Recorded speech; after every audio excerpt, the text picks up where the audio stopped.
Halo, salam dan bahagia. Perkenalkan, saya Putu Agus Primandana, dan pada kesempatan kali ini saya akan memaparkan bagaimana pendidikan yang memerdekakan menurut Ki Hajar Dewantara. Nah, apa sih pendidikan yang memerdekakan itu? Yuk kita lihat pemaparannya. Sebelumnya, pesan yang ingin disampaikan pada paparan ini adalah memberi pemahaman guru serta orang tua mengenai kodrat anak dalam merdeka belajar. Kemudian, sasaran atau audiens dari paparan ini adalah para pendidik dan juga orang tua. Dan media yang digunakan adalah media video.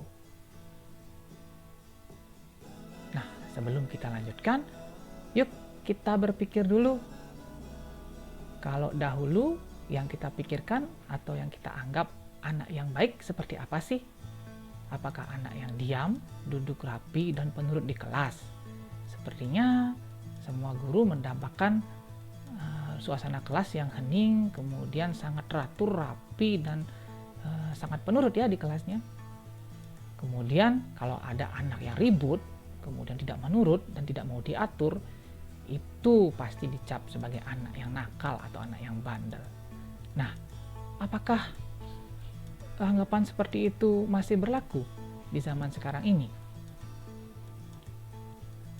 Nah, sebelumnya mari kita lihat pandangan pendidikan menurut Ki Hajar Dewantara. Nah, menurut Ki Hajar Dewantara, pendidikan seyogyanya adalah menuntun segala kodrat yang ada pada anak untuk memperbaiki lakunya, bukan dasarnya. Karena anak adalah manusia yang memiliki kodrat alam dan kodrat zamannya. Dan pendidik hanya dapat menuntun perkembangan kodrat yang ada pada anak tersebut. Hal ini berarti peran pendidik di sini maupun orang tua adalah tidak memaksakan kehendak ya, karena setiap anak itu adalah unik. Jadi mereka memiliki kodrat alam dan kodrat zamannya masing-masing. Dan tugas mereka adalah bagaimana mengembangkan potensi sesuai kodratnya. Nah, jika kita analogikan, kodrat anak itu ibaratnya seperti jika kita melihat kemampuan dari seekor burung. Nah, kalau seekor burung, kodratnya adalah hidup di udara dan terbang ya. Kemudian kalau seekor kera, kodratnya adalah dia hidup di pohon dan pandai memanjat. Sedangkan kalau ikan, kodratnya adalah pandai berenang dan tentunya hidup di air. Nah, potensi-potensi tersebut tidak mungkin bisa disamakan ya, karena mereka punya potensi-potensi atau keahlian dan kodratnya masing-masing. Jadi, kita tidak bisa membandingkan atau menyamakan kodrat atau kemampuan anak yang memang sudah pada dasarnya memang unik dan bervariasi. Nah, selanjutnya setelah kita tahu nih bahwa kodrat alam dan kodrat zaman anak itu sudah dibawa. Nah, bagaimana memfasilitasi kodrat anak yang berbeda-beda tersebut? Nah, di sini peran pendidik dan juga pendamping adalah bagaimana menyesuaikan kebutuhan belajar murid, disesuaikan dengan kesiapan belajar, minat, dan juga profil belajarnya. Jadi, di sini guru dapat membuat diferensiasi yang berdasarkan pada kesiapan belajar, minat, dan profil belajarnya. Apa sih yang dapat guru lakukan? Yang pertama, guru harus menerapkan diferensiasi pembelajaran dengan mempersiapkan kesiapan belajar minat dan profil belajar siswa.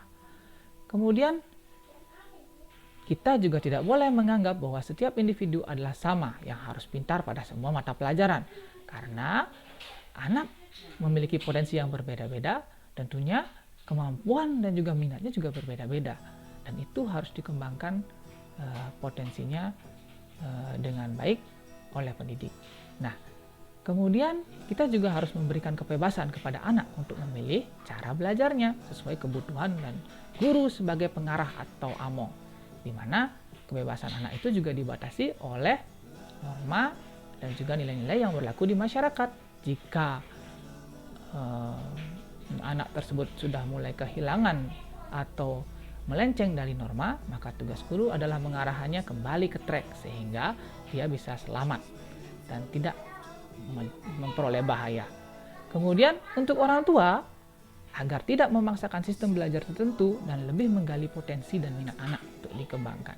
Jadi orang tua tidak boleh memaksakan ya cara belajar anaknya.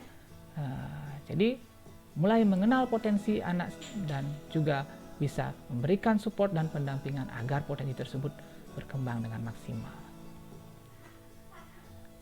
Nah, mari Bapak dan Ibu serta orang tua, mulai sekarang kita lihat lagi anak kita dan sadari potensi dan kodrat luar biasa yang mereka miliki. Jadilah penuntun tumbuh kembang mereka dan menuju kebahagiaan mereka di masa yang akan datang. Terima kasih.